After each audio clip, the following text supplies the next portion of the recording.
¿Qué tal? ¿Cómo estáis? Bienvenidos a Noche de Entrega, un podcast sobre el mundo visto por arquitectos. Muy bien, pues empezamos el segundo capítulo de la segunda temporada. Esto es, ¿no? Parece que sí. Parece que ya va en serio la cosa. Bueno. Sí. Y antes de empezar rápidamente, novedades de lo que hemos hecho esta temporada, que lo explicamos un poquito la semana pasada, pero habréis visto en las plataformas que hemos hecho como unas cápsulas, porque como nos decían que era tan largo, ¿no, Francesc? Sí, hemos intentado agrupar los temas en cápsulas para que la gente pues le sea más cómodo escucharnos y vamos a seguir así mientras tengamos tiempo. Exacto. Y luego también el formato de esta temporada, que no va a ser un tema a desarrollar, sino que, ¿cómo lo vamos a hacer esto? Dijimos en el primer podcast que intentaríamos identificar problemas relacionados con la arquitectura o cosas que la arquitectura puede solucionar. Uh-huh. Vamos a seguir en esta línea y cada uno de nosotros, Tony y yo, vamos a enfocarnos en temas que vamos a descubrir en el propio podcast. Que es un poquito sorpresa, ¿no? Entre nosotros. Sí. Porque no sabemos exactamente de lo que vas a hablar, ni tú sabes lo que yo voy a hablar. Muy etcétera. Poquito. Bueno. Y luego tenemos otro tema y es que hemos estado hablando, ¿no, Francesc? De, aquí hay que participar. De alguna forma, la gente que nos escucha. Sí. Y queremos que lo hagan activamente, pero directamente. O sea, que vengan aquí. Invitamos a la gente a que venga a hacer el podcast con nosotros o que participe con comentarios, con mails, todo esto por supuesto. Pero si quieren venir además o intervenir vía telefónica, que sepan que pueden. Porque creemos que esto tiene sentido. Cuanto más coral, mejor. Y no hace falta a lo mejor no sois arquitectos ni tenéis nada que ver con la arquitectura, pero a lo mejor tenéis algún tema que os ha tocado relacionado con la arquitectura o no, pero que tiene un sentido en el programa, ¿no? Es que hay como mucho silencio, ¿no? Alrededor de nuestra profesión. Sí. Están pasando cosas y ¿por qué no explicarlas? Sí, están pasando cosas a peor. Siempre. Ya sé que somos muy negativos, pero es que es la realidad. Si no, no estaríamos aquí, estaríamos en las Bahamas, ¿no? Pero la realidad es la que es. Bueno, vías de comunicación: info@nochedeentrega.com, el correo y nuestra página que podéis visitar. Y luego tenéis pues iVoox, Spotify, YouTube, donde madre mía, podéis comentar y podéis escuchar todos los podcasts. O sea que en principio no hay excusa ninguna. Y si os queréis suscribir a estas plataformas, pues mejor, porque de esta manera la cosa irá aumentando, que es lo que queremos. Bueno, pues nada, dicho esto, empezamos un poquito, hacemos una especie de sumario, ¿te parece? Venga, vamos. Simplemente, Francesc, ¿de qué vamos o qué temas vamos a tratar hoy? Los titulares. Mira, hoy te traigo 3 temas, 2 y si da tiempo un tercer. Colaboración público-privada en el sector de la arquitectura, luego arquitectura y natalidad, uh-huh. Y finalmente, si da tiempo, cohousing. Cohousing. O covivienda. Vale, perfecto. Por mi parte, te voy a explicar los materiales de construcción más revolucionarios que se prevén en los próximos años. Increíble. Que cuando lo escuches dirás esto qué es.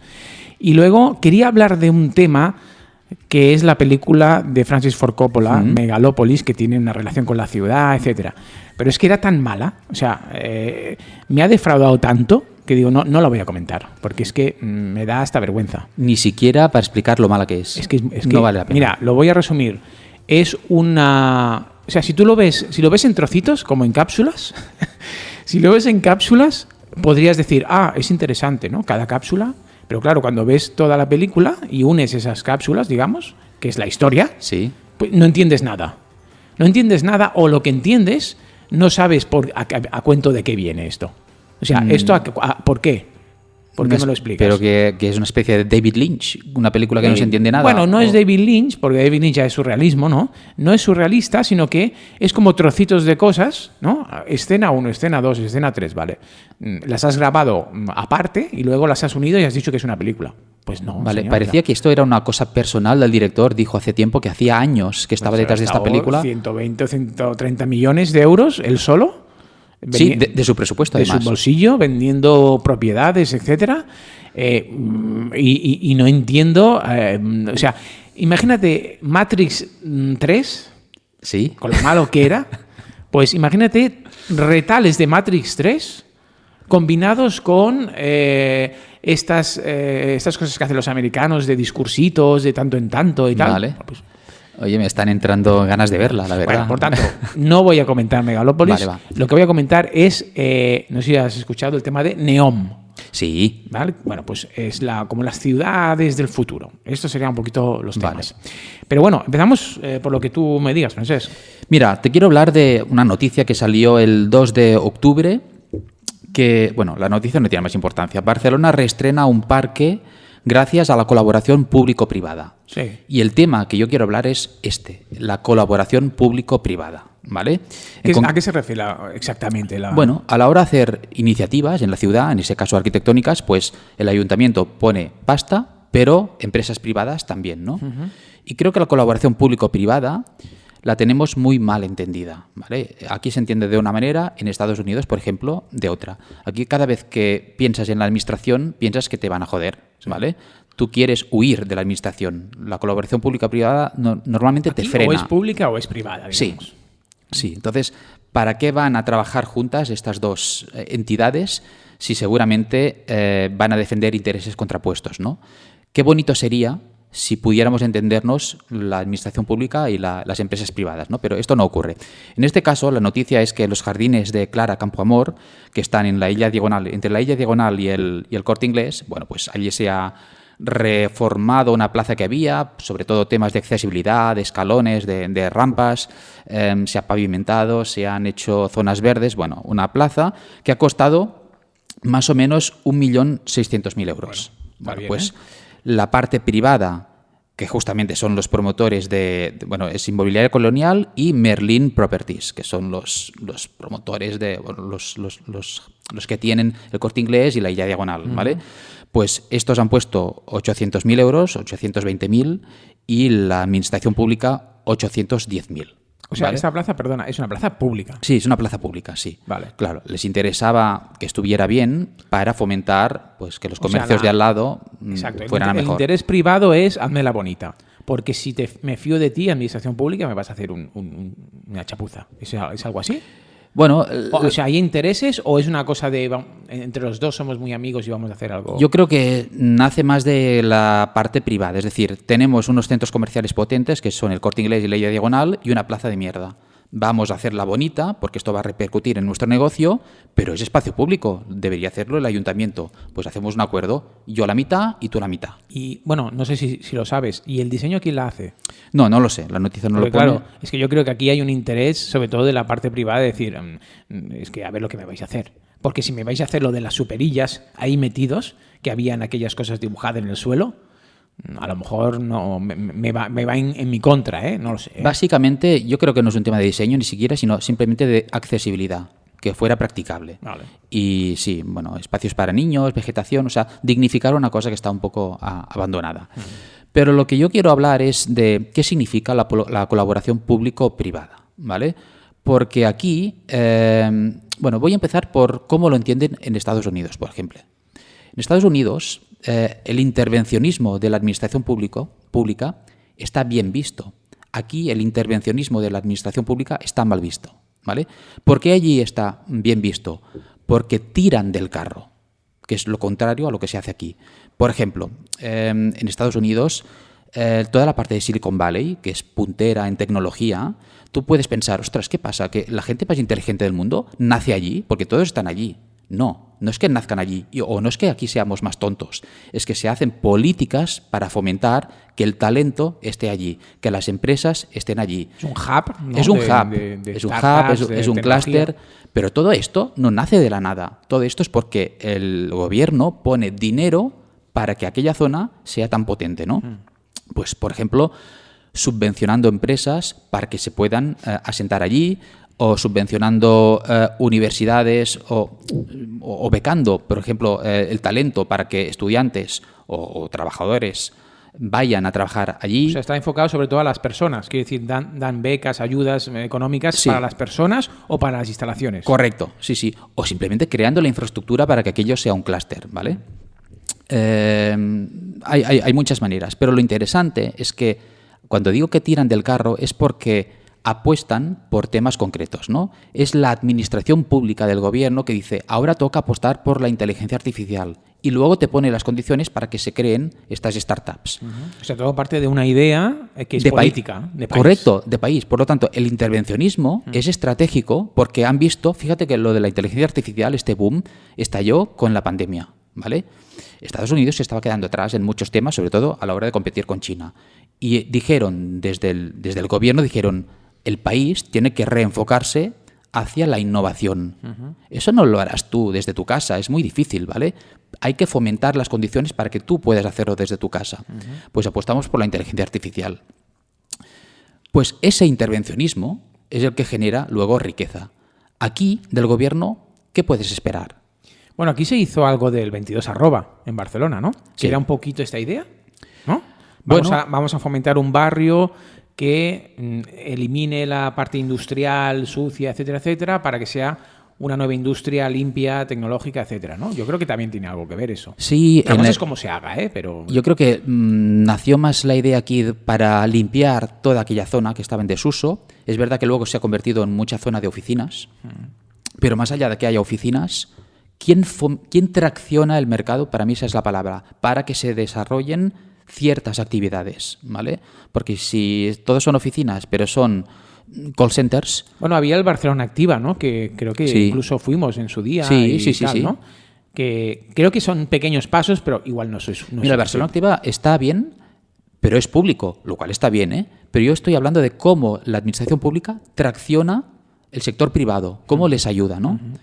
Entonces creo que hay que aprender de esto porque esa mala visión que tenemos aquí de los ayuntamientos o del gobierno, pues es porque a menudo nos ponen pegas en vez de fomentar, pues... Y en este caso, que de la noticia que hablas, ¿es algo que ya se ha hecho o está en ello? No, ya se ha hecho. El otro día fue el alcalde a hacer una chocolatada allí. Es que ahí veo que hay una foto en la noticia que tienes. No sé si ha quedado bien. ¿Tú tienes información no lo he suficiente visto, para...? no lo he visto. Porque Tengo aquí la foto. Veo aquí una foto, un render, que si no ya lo pondremos un poco justito, ¿no? La veo un poco No, justita, esto es un render. Esto es un render y no... A ver, no es para tirar cohetes, ya te digo. Es más hacerlo accesible y tal, ¿no? Pero enlazando esto... Yo voy hablando, ¿eh? Tú... Sí. Enlazando esto de la ayuda o la colaboración público-privada, quiero poner ejemplos de... Bueno, he hablado de Estados Unidos. ¿Qué ocurre aquí? Lo contrario, ¿no? Y quiero poner el ejemplo de la vivienda de protección oficial. Sí. Hay un problema. Esto es un melón, como decimos Esto siempre. es un melón muy grave. ¿Qué pasa? Si estamos diciendo que allí te ayudan, aquí está ocurriendo lo contrario. O sea, si hay un problema público de acceso a la vivienda, el ayuntamiento o la administración debería solucionarlo. ¿Qué nos hacen hacer a nosotros los arquitectos? Ahí lo enlazo con la arquitectura. Pues los promotores tienen que ceder el 30% de sus promociones para que sean vivienda de protección oficial. Es decir, el principio básico de la administración pública, que es servir al interés general, nos lo hacen recaer en nosotros. Pero fíjate, ese 30% pasa, digamos, a ser de la administración pública, pero claro, luego, ¿quién ejecuta ese 30% destinado a vivienda? Porque muchas veces, a mí me ha pasado en algunos municipios, que no tienen recursos la administración para hacer viviendas en ese 30%. Entonces tiene que ser la administración privada la que haga en ese suelo público las viviendas para luego... poder que la gente pueda tener precios asequibles, ¿no? Bueno, es que entonces, ¿para qué sirve, no? Es que no es ni solo público. O sea, lo que estoy diciendo es que tú, promotor privado, haces una promoción de viviendas y el 30% deberás destinarlo al sector público, pero lo has pagado tú. Sí. ¿Vale? Entonces, eso no es colaboración público-privada. Esto es, tenemos un marrón, no sabemos solucionarlo, pues que lo solucionen las empresas privadas. Ya. Es lo contrario a lo que hacen ¿qué Estados sería lo Unidos. ideal? Lo ideal es que la administración pública haga lo suyo, la administración privada haga lo suyo también, y si tienen que colaborar es porque los dos sacan un beneficio. Pero es que un promotor privado no saca beneficio de regalar el 30% de su parque de viviendas, ¿vale? Claro, para que eso fuera factible, claro, la administración pública debería poseer suelo público a su disposición, que a lo mejor lo digo porque, claro, por ejemplo, en Barcelona pues no hay suelo público. O sea, entonces, cuando se hace una promoción es cuando, ¿no?, esta ley te obliga a ceder una parte, ¿no?, que luego, y ahí viene mi tal, que luego tendría que gestionar sabiamente la administración pública. para Sí. que eso tenga sentido, ¿no? Mira, o sea, por ejemplo, estoy improvisando. O sea, si a ti te obligan a que hagas el 30% de vivienda de protección oficial, compénsamelo dejándome hacer más viviendas, ¿vale? Claro, tú lo has dicho hace nada. Aquí no hay suelo público en Barcelona. Estamos hablando de Barcelona, ¿vale? ¿Por qué? Porque tenemos el mar por un lado, el Collserola por otro, que es montaña, y luego tenemos los ríos Sant Adrià del Besòs y del Llobregat. O sea, estamos limitados geográficamente. Y seguimos manteniendo un modelo de urbanístico horizontal. Es absurdo. Si no hay espacio para crecer, ¿cómo no me dejas crecer en vertical? Pues quitándote, ¿no? O sea, quitándote una parte de lo que tú hagas en el futuro, como privado, para que yo pueda hacer, se supone, lo mío. Pero claro, esto no va a ningún Claro, sitio. esto no es solucionar. Esto es conseguir, que es lo que está pasando, que nadie quiera hacer promociones en Barcelona. Tú hablaste de que había que ir en altura, ¿no? Sí. ¿Algún día? Y no estoy hablando de hacer rascacielos, estoy hablando de, ostras, pues a lo mejor todos los edificios de Barcelona se podrían crecer, no sé, un poquito más, 2 plantas de media. O Pero sea, eso no crearía más densidad aún y entonces más problemas y falta más equipamientos y más servicios. bueno, es estudiarlo. A lo mejor en ciertos barrios se puede crecer más, incluso más de 2 plantas, en otros mantenerlos igual, en otros crecer una planta de media. Es decir, al final la tendencia de crecimiento de la ciudad, que es a varios años vista, tiene que estar adecuada a los problemas actuales que hay. Y si ahora no hay oferta y por eso la gente no puede acceder a la vivienda, pues haz un modelo urbanístico. Me estoy adelantando al otro tema, pero da igual. Me estoy adelantando. Haz un modelo urbanístico que permita a la gente acceder a Pero esa vivienda. esto es otro melón. Esto es otro melón, Porque yo te diría, ¿tú te acuerdas las polis griegas, no? Claro, había un límite de personas y cuando había más población te tenías que ir y te creabas otra polis o lo que fuera, ¿no? Entonces, a lo mejor no está mal que digas, no, en Barcelona ¿cuánta gente cabe para vivir bien? ¿1 millón de personas? Bueno, pues si hay más, no se pueden hacer más viviendas. Si 1 millón de personas son 300.000 viviendas, me lo invento, pues oye, no se pueden construir más. A ver, es un poco drástico, ¿eh? Pero claro, si buscamos la calidad de vida, lo que no podemos es empezar a generar más viviendas donde no caben, ¿no? Si tuvieras más territorio, vale, pero si no, ¿qué hacemos? Al final pasará como en Nueva York, que claro, aquello es hiperdenso y con los problemas que comporta de suciedad, de circulación, de todo, ¿no? O sea, no sé cuál es el límite de algo sostenible. Porque claro, una ciudad súper extensa no es sostenible. Algo sostenible y que se pueda vivir en condiciones. No lo sé. Yo creo que Barcelona puede crecer un poquito más en vertical y no pasaría nada. Pero el tema no es este. El tema es quién tira del carro. Y en el caso de la vivienda de protección oficial, tiran las empresas privadas. No es su tarea. El objetivo de una empresa es ganarse la vida. Es este, ¿vale? Y enriquecer la sociedad gracias a que las empresas van bien. Si tú a las empresas las penalizas con un 30% de protección oficial, tú piensas que las empresas promotoras tampoco se ganan tanto la vida, ¿eh? O sea, no es fácil ganarse la vida Tienen que hacer promoviendo muchos números para que... muchos números. Parece que, este se está forrando porque el piso se vende a 1 millón de euros. Oye, cuesta mucho construir, las cosas valen mucho dinero y los márgenes no son tan grandes como la gente se piensa. Si le recortas el 30% de beneficios... Además, quizá, no sé si es una solución, o no sé si esto se plantea o la administración lo ha planteado, supongo que sí. Claro, a lo mejor tú a un promotor le dices, mira, tú me tienes que dar el 30%, pero no en esta promoción. Son X viviendas que me las guardo en un wallet y entonces cuando salga un terreno o un solar X, ahí las haremos todas, ¿no? Y en tu promoción, que son 20 viviendas, haz 20 viviendas y las otras 6, pues me las guardo, ¿eh? Y tú me las harás o lo que sea, o me las pagarás cuando tengamos un edificio entero. Yo creo, no lo sé, pero creo que esto sí que se hace, ¿vale? Porque el otro día, hace unas semanas, te mandé una foto del edificio este que han hecho en Paseo de Gracia con Diagonal, sí. que antes era el Deutsche Bank. Es de lujo. Que es de lujo. Todo aquello es de lujo. No tiene sentido meter ahí viviendas de protección oficial. Pero el promotor está obligado por Seguro norma. que las tienen. Con lo cual habrán llegado a un acuerdo, digo yo, Sí. para hacerlas en otro sitio, lo cual también me extraña porque si la promotora hace viviendas de lujo... O a cambio de X dinero. Yo creo que va por ahí, ¿vale? En plan, mira, lo equivalente a construirlas, pero me lo das en efectivo, Claro, en dinero. Lo cual eso también es un problema porque, claro, la gente, las promotoras que tienen mucho dinero se pasan por el forro, ¿no? Esta normativa o esta ley o lo que sea, simplemente pagándolo, ¿no? Es como una tasa, ¿no? Entonces esto Sí. no va a solucionar el problema de la vivienda. Es que no son ellas las que tienen que solucionarlo. Ya. Es decir, ¿cuál es el problema? Que no hay oferta, ¿verdad? Pues cambia el modelo urbanístico para que haya oferta si es lo que se quiere. Y si la única manera de cambiar el modelo es creciendo en vertical porque en horizontal no puedes, pues busca los parámetros para que esto sea posible sin cargarte la ciudad.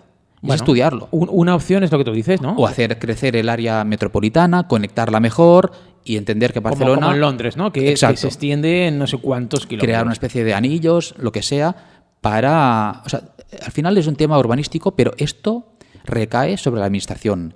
Como no lo hacen, acaba siendo la empresa privada la que soluciona de malas maneras el acceso a la vivienda, que además no se soluciona. Claro, has tocado un tema y es que, claro, yo me acuerdo, bueno, cuando estudiábamos el Eixample de Sardá, ¿no? Claro, es que había territorio. Se planificaba una ciudad porque había territorio, pero es que ya no lo hay. Entonces, cuando ya no lo hay, no se puede tener, como decías tú antes, un poco la mentalidad antigua, ¿no? De vamos a planificar. No, un momento, planificar significa cambiar la estrategia, porque esa mentalidad ya no sirve, ¿no? Ya para la situación real. Mira, en Barcelona esta ley se aprobó de la del 30% en el año 2018. Desde entonces, solo se han añadido, a través de empresas privadas, 93 viviendas. Es decir, la gente no construye en Barcelona, no le sale a cuenta al promotor. 93 viviendas. Y de estas, solo 8 se han ejecutado. Sí. Oye, pues te puedo explicar una anécdota que creo que tú ya la sabes, de un cliente que me llamó diciendo que con muchas prisas, ¿no? Diciendo, es que mira, era un viernes, el lunes firmo unas arras para comprar un bajo que me dicen que es vivienda por 400.000 euros. Pero claro, no era vivienda. Porque yo le dije, bueno, a ver, ¿qué pone en la escritura? Obra nueva, ¿eh? Y en la nota simple ponía que era un local, ¿vale? Lo que pasa es que le habían instalado una cocinita y tal, y bueno, como hay falta de vivienda, pues los pisos de arriba valían 800.000, esto en Poblenou, y el bajo, pues 400, o una ganga, ¿no? Pero claro, no es una vivienda. Legalmente no lo era. ¿Qué pasa? Que la necesidad o la ignorancia de esta persona le hacía, ostras, esto que me lo quitan de las manos. O sea, voy a firmar ya, voy a llamar, ¿no? Me llama, oye, pero esto puede ser vivienda, ¿no? Digo, a ver, una promoción de obra nueva que de entrada ya no te dejan que sea vivienda y por eso es un local, porque si no lo hubiera sido. Lo hubieran hecho vivienda ya directamente. Lo que pasa es que hay un tema de densidad que no cumplía y entonces, claro, no podían los bajos ser vivienda. Sin embargo, esta persona, bueno, por lo que fuera, le interesaba comprarlo. Bueno, si lo quieres comprar, cómpralo, pero es un local.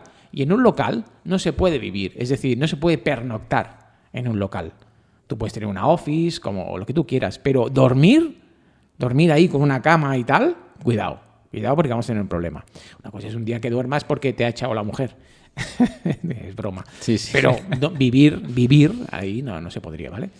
Entonces, bueno, quiero decir que todas estas historias que nos cuentas, hay triquiñuelas por detrás para que la gente siga viviendo en las condiciones que sean en una ciudad como Barcelona, que puede ser Madrid o puede ser cualquier ciudad, donde hay una necesidad de vivienda, ¿no?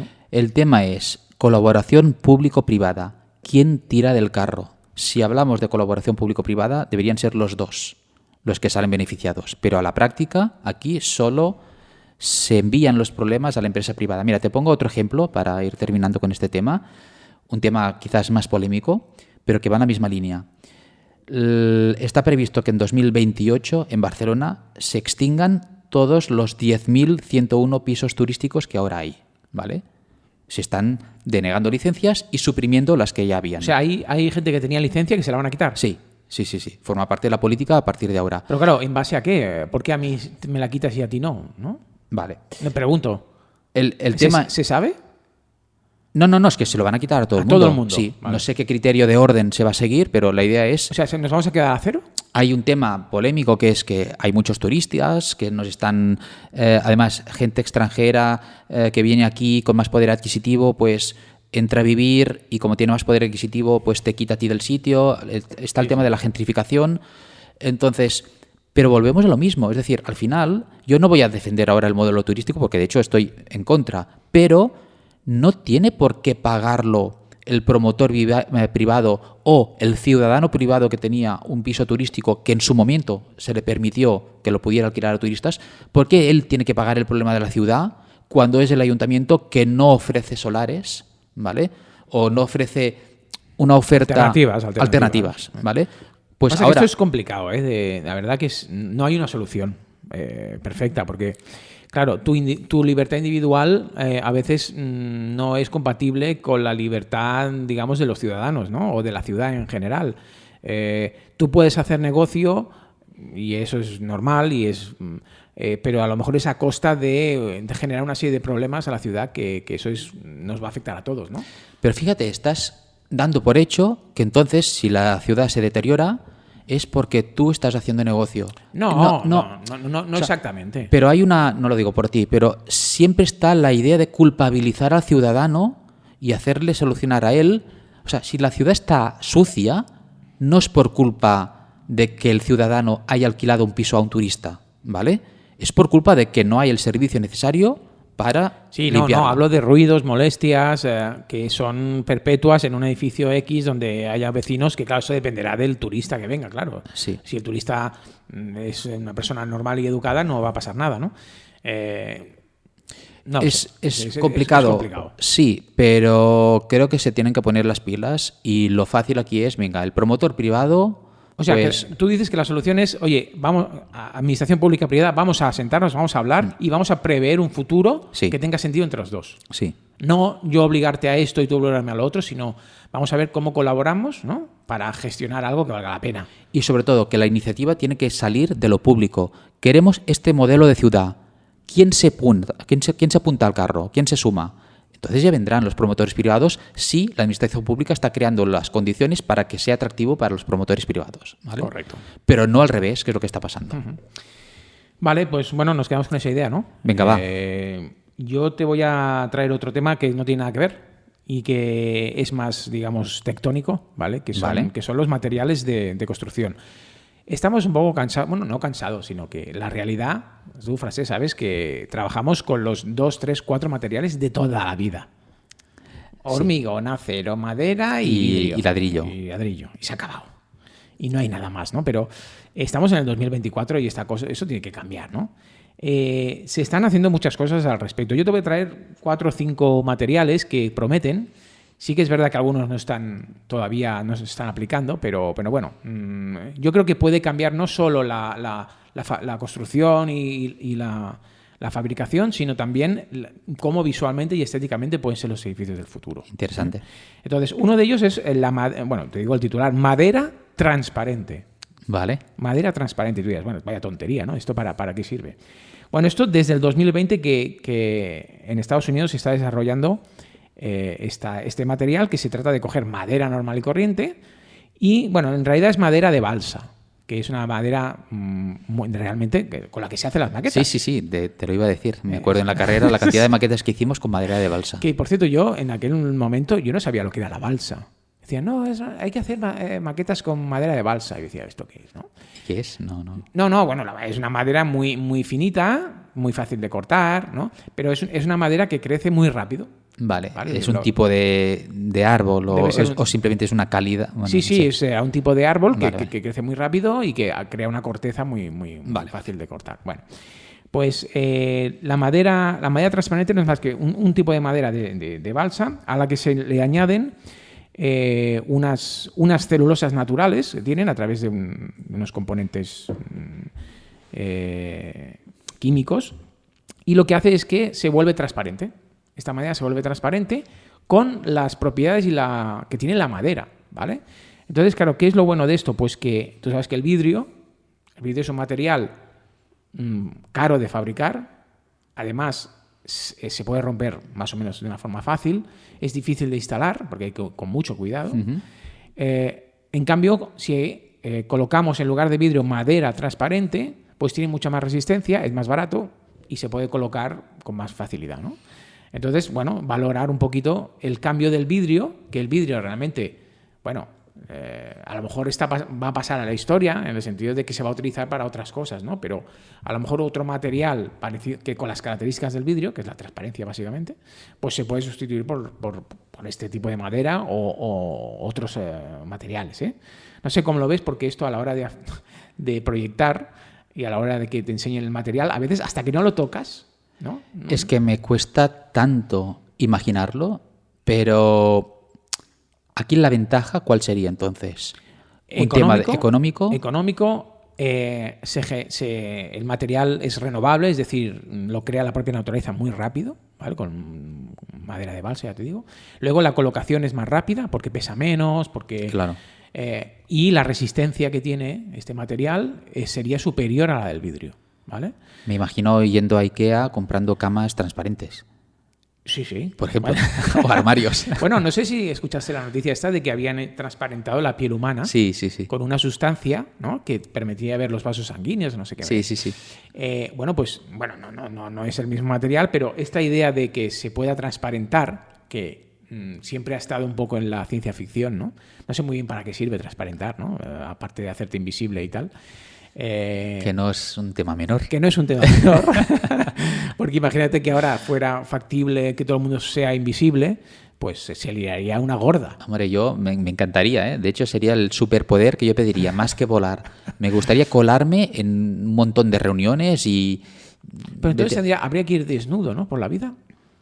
Bueno, depende, ¿no? Si la sustancia se aplica a la ropa... O sea, es un tema de cómo se refleja la luz, ¿no? O cómo cristalizan las partículas para que la luz no se refleje o sí que se refleje. Exacto, sí. Y tú no veas...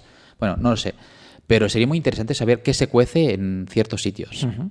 Bueno, segundo material. Hormigón autorreparable. Esto es importante. Esto mola mucho. Porque tú sabes que uno de los problemas que tiene el hormigón es que se pueden surgir grietas y cuando empieza una grieta en el hormigón, pues ya empiezan los problemas, ¿no? Porque esto puede ir a más, deteriorarse, entrar humedad, agua, etcétera, corroer las armaduras, etcétera. Entonces, se ha desarrollado un hormigón que en algunas derivadas se le llama biohormigón, que lo que hace es autorrepararse. Es muy curioso porque a este hormigón se le añaden unas sustancias químicas y unas bacterias. Uh-huh. Es decir, se le meten unas bacterias y una sustancia que es comida para las bacterias, ¿vale? Que se queda ahí en el hormigón. ¿Qué pasa? Que cuando se genera una grieta y tú mojas con agua esa grieta, pues lo que hacen las bacterias es, no me digas cómo, empezar a comer digamos lo que el agua y la comida que tienen genera y van creciendo y digamos hacen su proceso y lo que hacen es ir añadiendo la capa que falta a la grieta. Van tapando la grieta. Se dice que pueden restaurar una grieta de 1 milímetro en un día. Solo con agua, ¿vale? O sea, esto de venir con cosas reparadoras de mortero, etcétera, no hace falta. Y se supone que devuelven la resistencia. Sí, lo que hacen es, al hormigón. No es exactamente... Son unas bacterias que están mazadas. Sí. En realidad es como un sustrato cálcico que le están colocando al hormigón. No es exactamente la misma dureza, pero a efectos prácticos te sirve para arreglar la grieta. Brutal. O sea que, bueno, este tipo de hormigón podría ser interesante, ¿no? Esto me parece muy guay y tiene todo el sentido del mundo, porque uno de los problemas de la arquitectura es cómo los edificios se van deteriorando con el tiempo. Uh-huh. Y las reparaciones a veces son inviables. Tú que estás haciendo ITES últimamente, ¿no? Sí. Ves mucha... que por cierto, eso es otro tema, pero claro, hay grietas que tú dices, bueno, a lo mejor ahora no es una patología importante, pero de aquí 1 año o 2 a lo mejor sí. Entonces, ¿qué pones en el informe? Claro, esto Te lo pregunto. No, esto es complicado. Pues no lo sé, depende. O sea, estoy rato pensando cómo calificar aquella patología. Pero si es verdad que estas bacterias te permiten alargar la vida útil de la estructura X tiempo, eso es interesante porque a lo mejor el día que quieras repararlo, ya el edificio está para ser sustituido entero, con lo cual te ahorras el gasto de reparaciones absurdas durante el tiempo, el periodo intermedio. Sí. Por lo menos la estructura, que es la parte importante, ¿no? Bueno, otro material, aerogel. El aerogel es un material que es el más duro y ligero del mundo y lo curioso es que está hecho de un 99,8% de aire. O sea, es casi muy difícil de entender. Se obtiene a partir de un gel, atención a cómo se genera esto, ¿eh? Se obtiene a partir de un gel en el que el componente líquido del gel se sustituye por un gas, ¿vale? O sea, quitamos el líquido del gel y le pones un gas. Entonces el resultado es un cuerpo que es muy sólido, pero es muy denso. Es decir, no pesa nada, pero tiene una densidad brutal, ¿vale? Y una conductividad muy baja. ¿Qué significa esto? Pues que puede servir para aislar, como aislamiento, claro, pero a lo bestia. O sea, ríete tú de los XPS y las lanas de rocas y todo esto. Tú puedes poner un centímetro de aerogel o sea, te serviría como si pusieras 10 centímetros de lana de roca o de XPS, ¿vale? Por lo tanto, claro, imagínate que, porque esto nos afecta mucho cuando hacemos las capas de las fachadas. Totalmente. ¿No? O sea, si tú puedes poner un centímetro de aislamiento que te sirve como 10 veces de otro, ya, esto es un invento. O sea, y ganas espacio. Y ganas espacio, que es al final lo que en una habitación ganar 10 centímetros de diferencia, ostras. Exacto. Y además no pesa nada. O sea, lo puedes, bueno, tampoco pesa mucho el XPS, pero bueno, que lo puedes colocar y es súper eficiente y ecológico porque es aire. Pero esto significa que debería estar en una especie de cámara de aire cerrada, estanca. ¿O es el material que ya...? O sea, todo el proceso este que te he dicho de quitarle el líquido, no sé qué, y meter un gas, al final lo que genera es un material. Vale, ok. Que es como unas capas, me lo invento, como unas capas de papel súper denso que se van añadiendo, ¿vale? Que es el resultado de este sólido con el gas. Y con esto ya aísla... Es como el Porexpan, que el 80% es aire, ¿vale? Sí. Lo que pasa es que no es ni resistente, pero con ni una aísla. Densidad brutal. Brutal, vale. Para que haga el mismo efecto, ¿eh? Bueno, pues el aerogel es otro de los materiales. Bueno, muy rápido, granito líquido. El granito líquido no es más que, bueno, a veces quien dice granito dice cualquier material más o menos pétreo que tú quieras colocar como acabado, ¿no? Bueno, pues a veces resulta que el granito o es muy caro o transportar granito es muy costoso. Bueno, pues esto es granito en formato líquido. Lo metes en un bote, lo tiras en la pared y esta sustancia con no sé qué historias de que pase X tiempo y tirándole agua, no sé qué componente, se va solidificando y te crea una capa que es igual que el granito. Pero es granito. No es granito, es una imitación, digamos, pero está compuesto de granito. Porque estaba pensando en la lava de los volcanes, ¿no? Que aquello es roca fundida y pensaba, a lo mejor han inventado un sistema que te funde el granito, lo transportas, no sé cómo, y luego... No, digamos que es artificial, aunque la base es granito hecho pequeñito, digamos. A lo mejor tiene pigmentos y no sé qué, que cuando se solidifica... Se mezcla con resinas y con otros productos y genera esta capa. Pero digamos que tiene las calidades de resistencia que puede tener granito, fácil de limpiar, etcétera, ¿no? O de pulir, etcétera, ¿no? No, guay. Y luego, por último, te presento la pintura ultra white. Ultra white. No ultra white. Entendido ultra guay. No, es una pintura, tú sabes que, bueno, tú pintas de blanco y cuando pintas de blanco esto te mejora la reflexión, etcétera, ¿no? Bueno, pues, ¿y si pudiéramos tener una pintura que es muy, muy, muy blanca? O sea, que es casi 100% blanco. Bueno, quedarías ciego. A lo mejor, no sé. Sí, probablemente. En este caso, es un material que refleja el 98,1% de la luz solar. ¿Vale? Y tú dirás, bueno, ¿esto para qué sirve? Bueno, pues esto puede servir para generar un aire acondicionado gratis. ¿Vale? Es decir, por ejemplo, si yo pinto una cubierta de este blanco, pues... o las paredes interiores de blanco, como refleja toda la luz, y la luz al final es energía, pues se va. Todo lo que viene se va. Con lo cual no estoy calentando una estancia, ¿no? Porque la luz... No absorbe la energía calorífica porque todo se... Exacto. Entonces, claro, está muy bien, porque si tú tienes en tu casa 20 grados y aunque te dé el sol, se mantiene esos 20 grados porque el sol no tiene efectos energéticos, digamos...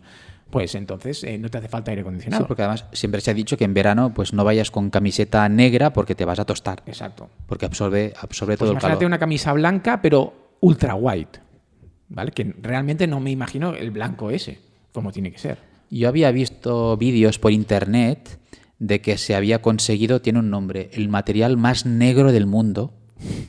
Y era impresionante, era todo lo contrario. Uh-huh. Bueno, claro, dependiendo de lo que necesites, ¿no? Está bien. Bueno, otro tema es que se puede utilizar esta pintura para pintarlo, por ejemplo, donde hay aparatos de aire acondicionado o aparatos que generan mucha calor. Pues si están en un entorno cerrado, pintado con estos materiales, pues bueno, no te genera el mismo calor, ¿no?, que generarían estos aparatos, ¿vale? Fíjate que no hay un sobrecalentamiento. No, es que me parece muy ingenioso porque en la era del ecologismo y de la sostenibilidad, pues a veces puede ser que una solución sencilla, al menos de concepto, como esta, pues consiga resultados eficientes y baratos con respecto a, pues yo qué sé, todo lo que tenemos que hacer hoy en día para que una casa sea sostenible. Dicho esto, te voy a abrir otro melón muy rápido, que lo hemos comentado alguna vez, o que yo te proponía alguna vez, que era el material universal. Sí, yo lo he pensado cuando has empezado el tema, he pensado, luego lo saco yo si él no lo dice. No, pues explícalo tú a ver si es digamos, la misma idea que yo tengo. Bueno, esto es una teoría que tú tienes que, según tú, y estaría muy bien, debería haber un único material para poder hacerlo todo, al menos en el sector de la construcción. Uh-huh. Tiene sentido como concepto. Si en un futuro, por ejemplo, se pueden imprimir las casas con impresoras 3D, pues, ostras, un material que te lo haga todo, la estructura, el mobiliario, todo. Todo con una condición, que ese material tiene unas características químicas o lo que sea, internas, que yo puedo variar. Porque a lo mejor me interesa que sea más fuerte, que sea más transparente, que tenga un color determinado. Entonces, me lo invento, con un ordenador, tú le das a ese material las características que tú quieras, de dureza, de no sé qué, no sé cuántos, y generas el producto que quieras, pero con el mismo material. Vale, estoy viendo ya la máquina. Me imagino una impresora 3D sí, que va echando ese material y al lado, en el mismo cabezal de la impresora, un dosificador que te regula estos parámetros que tú dices para conseguir más dureza, tal. Incluso que imite materiales como madera o lo que sea, ¿no? Pero al final todo sale de un chorro. De un chorro que es el mismo, ¿no? Yo creo que lo tenemos, ya. Sí. Pero bueno, esto me gustaría ver el resultado en viviendas donde conceptualmente tú podrías proyectar la vivienda diciendo que todo es una misma cosa. Imagínate que dices, no, yo no quiero darle textura, ni color, ni tal. Solo quiero las resistencias de capacidad, etcétera. Pero es todo homogéneo visualmente, ¿no? Pues entrarías a una casa que sería como aquellas cuevas, no sé, que todo es un material, pero todo aguanta lo que tiene que aguantar, y etcétera, ¿no? O sea, que estéticamente, visualmente, podría ser atractivo, ¿no? En función del tipo de... Sí. O que sea más flexible para que sea un sofá, no sé, ¿me entiendes? O sea, que puedas adaptarlo a las necesidades, o que sea lavable, o que sea no sé qué. Vale, es un poco utópico, pero en fin. No, a ver, tiene sentido, porque es que si queremos simplificar procesos, pues ostras, es que todos son de ventajas, ¿no? No sé cómo le llamaríamos a este material, pero all in one. Que la gente nos diga en los comentarios qué nombre pondría a ese material. Exacto, que nos lo digan ellos. Bueno, pues eso es lo que te propongo, Francesc. Vale, pues nada, sí a todo. Me gusta la idea. A ver si lo vemos. Yo te traigo ahora otro tema complicado, no sé si lo sabré explicar, ¿vale? Quiero hablar de arquitectura y natalidad. Cuidado. ¿Vale? Te voy a dar... Es que el otro día estaba yo mirando estadísticas, porque sí, porque a veces miro cosas raras, y está mirando las estadísticas de la tipología de viviendas que hay en Barcelona. Hoy no me muevo de Barcelona, ¿vale? Pero bueno, esto es extrapolable.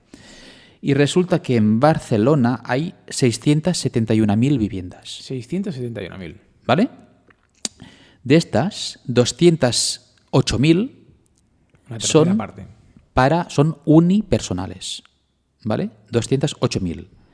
Luego hay 205.000 que son aptas para vivir en pareja. ¿En pareja quieres decir dos? Dos, ¿vale? Son bipersonales, dos. Y solo hay... Bueno, me quedo ahí, ¿vale? O sea, si sumas las de una persona y las de dos personas, sí, que es vida en pareja, ¿vale? Suman más de 400.000 sobre un total de 671.000. Estamos hablando de casi dos terceras partes. Correcto. Perdona, esa estadística, es decir, que sean unipersonales, ¿significa que solo hay una habitación? Sí. No. Que solo vive una persona. Solo vive una persona. Aunque tengan más habitaciones, sí, la vivienda. Es decir, 2/3 de las viviendas no admiten tener hijos. Y esto me hizo pensar, ¿vale? ¿Qué está pasando aquí? O sea, ¿cómo podemos, se habla mucho del tema de la natalidad, pero si urbanísticamente volvemos a lo mismo, ¿vale? Yo me quiero enfocar en cómo la arquitectura puede solucionar problemas reales que hay. Si urbanísticamente o el modelo urbanístico de la ciudad solo crea viviendas de una o de dos personas, pero no admite una tercera persona, ¿vale? Eso, claro, ¿cómo puedes tener hijos? Bueno, los tendrás si te vas fuera de Barcelona, pero no hay una opción real para vivir formando una familia. Tú piensas que en Barcelona, a ver si tengo la estadística por aquí, la tasa de fecundidad de las mujeres es de 0,96. Es decir, las mujeres no alcanzan ni a tener un hijo de media, ¿vale? En Cataluña esa tasa es del 1,17. Poco más. En ambos casos es muy baja, porque la tasa de reemplazo, que se dice, que es la cantidad de hijos que tendrían que tener las mujeres para mantener la población mundial, ya no digo crecer, sino mantener, es de 2,1. ¿Vale? Difícil lo veo, ¿eh? Mira, una estadística. En el año 1975 había en Cataluña, esto no sé si es en Cataluña o en Barcelona, ¿vale? Había, no sé si en Cataluña o Barcelona, pero la tasa era de 2,72 hijos. Y ahora estoy hablando de 0,96 o 1,17 en el mejor de los casos. Es decir, la cosa ha decrecido drásticamente, ¿no? Entonces, el tema es, ¿qué modelo de ciudad podemos hacer para que esto se solucione? ¿Vale? Porque esto además va a repercutir pues, en la economía, el progreso. Si no hay gente joven, evidentemente nadie va a trabajar, no se podrán pagar pensiones, no se podrá innovar. Tiene muchas implicaciones. Y creo que el ejercicio de pensar cómo arquitectónicamente se puede solucionar esto es de primera necesidad y no se ha hecho este pensamiento. ¿Y cómo sería? Porque yo he hablado con algunos promotores, seguro que a ti te ha pasado también, que hablas con promotores y dicen, no, es que yo prefiero hacer un piso pequeño de una habitación, que lo vendo más rápido. Claro. Y digamos, el coste metro cuadrado es mínimo, en cambio la ganancia es mucho mayor que hacer una de 3 habitaciones, ¿no? Claro, el interés, vamos a decirlo así, privado o lo que sea, en este caso no ayuda, ¿no?, a solucionar estos problemas. Entonces no sé bien cuál sería la solución. Bueno, el tema es, ¿el modelo urbanístico de Barcelona contribuye o soluciona el problema? En ese caso, para mí es un problema. Y ahora empiezo con el melón que antes casi se me escapa en el primer tema, ¿no? Y es hablar del modelo de Barcelona. Si no podemos crecer en horizontal, pues oye, la solución es crecer en vertical. O sea, es que no hay crecer tutía. en vertical creando viviendas que permitan familias. Claro.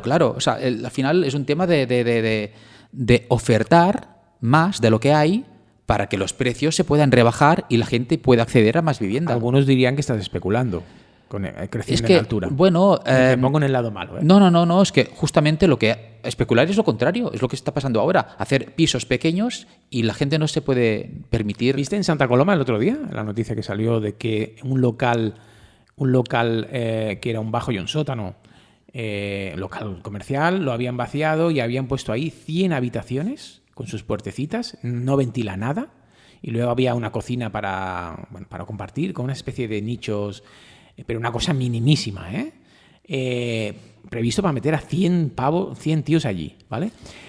La policía al final lo anularon, pero fíjate, o sea, el negocio de decir, es igual, la gente lo que necesita es ir a casa a dormir, ¿no? Los metemos en estas tumbas y ya está, tú, y hace negocio. Como en Japón, ¿no? Dormitorios pasa que cápsula. Allí está permitido. ¿Qué pasa con Japón? ¿Qué hace estas cosas y nadie dice nada? ¿Por qué? O sea, ¿no lo ven bien esto? No lo sé. O sea, no sé qué normativas tienen, pero está claro que muy buenas no son. O sea, están fatal de la mente. Tienen problemas. Y todos. ahí ya no pueden crecer ni en altura. O sea, no sé. Sí. Allí, en Japón, si no ha cambiado. O sea, una cosa que me sorprendió, yo fui hace muchos años, y es que no hay una regulación urbanística. No la hay. Cada uno puede hacer lo que quiera. Puedes hacer lo que quieras, puedes crecer en altura, lo que quieras. Meterte en la casa del vecino. Fíjate que tú te vas a Tokio y en medio de un edificio te cruza la autopista. O sea, de repente se ha hecho un agujero en un edificio que ya estaba para meter una carretera por... Pero eso es brutal. Sí. O sea, como concepción urbanística y de vida... te da una imagen como muy futurista, pero es fruto de una falta de planificación. Sí. Pues a ver, mira, tú has dicho una cosa que es que muy, muy interesante, y es que tenemos, creo yo, los conceptos mal entendidos porque nos los hacen entender mal, ¿no? Especular no es crecer en altura. Especular es lo que ahora los gobiernos están haciendo, y es, si no dejas crecer en altura, lo que haces es que cada piso valga más y más y más, porque como no hay espacio para crecer, pues se lleva a cabo una especulación porque todo el mundo puja por el mismo piso. Esto es especular. Subes los precios porque estás muy demandado. Con lo cual, todos los que se llenan la boca de tenemos que solucionar este tema, están haciendo lo contrario, porque no te dejan crecer en altura. Insisto, no digo de empezar a hacer rascacielos, pero que toda Barcelona podría crecer 2, 3 plantas más, creo que el modelo de ciudad seguiría siendo el mismo, y de entrada, a lo mejor, me lo invento, podrías, si tú consigues tener un 30% más de viviendas, ¿vale?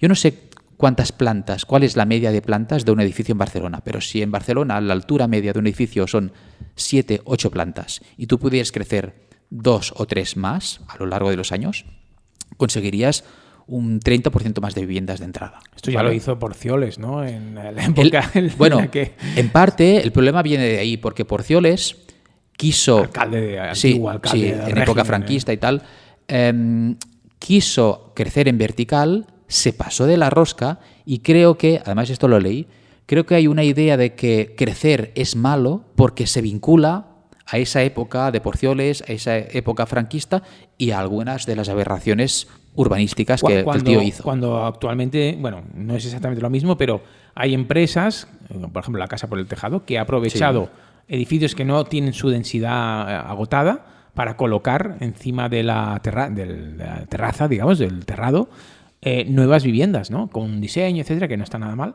Quiero decir que la necesidad de crecer en altura, yo creo que es notorio, ¿no? Pues mira, hice un estudio muy mal hecho, ¿vale? Ya lo digo, de la relación... ¿Tú? Sí, yo, ¿vale? Lo hice hace tiempo, lo he rescatado. La relación que hay entre el número de hijos y el precio de la vivienda, ¿vale? Para relacionar natalidad con coste de vivienda, ¿no? Entendiendo por número de hijos el número de habitaciones que tiene una vivienda, restándole la habitación de matrimonio, ¿vale? Esto sería el número de hijos que puede albergar una vivienda. Lo que la ordenanza metropolitana llama la habitación conyugal. Exacto. Es una cosa pasada de moda, ¿no? Porque, bueno, hoy en día esto de conyugal... Exacto, hay muchos modelos de familia y tal, ¿no? Entonces, cogí los datos de Idealista, ¿vale? Vi las viviendas que se vendían, y entonces era muy curioso porque en función del precio metro cuadrado, pues se vendían más viviendas porque había más viviendas para vender, o menos viviendas porque no tenían demanda, ¿vale? Y llegué a la conclusión de que, a ver si lo tengo por aquí, que de cero, o sea, el tema al final es más oferta, los precios bajan, ¿vale? Y ahora está ocurriendo lo contrario, ¿no? Y la situación actual es que de 0 a 1.000 euros el metro cuadrado de vivienda, que esto no existe, porque son viviendas casi insalubres, porque este precio ya no existe, pues hay la tasa de hijos por mujer, ¿vale? Baja, ¿vale? Tiende a decrecer un 5%, un poco más de un 5%. Pero de 1.000 a 4.000 euros el metro cuadrado, que serían unos rangos, sobre todo tirando a 4.000, pues ya... Altos. Bueno, no, altos no, tampoco te creas. Para lo que hay hoy en día tampoco es excesivamente alto, ¿eh?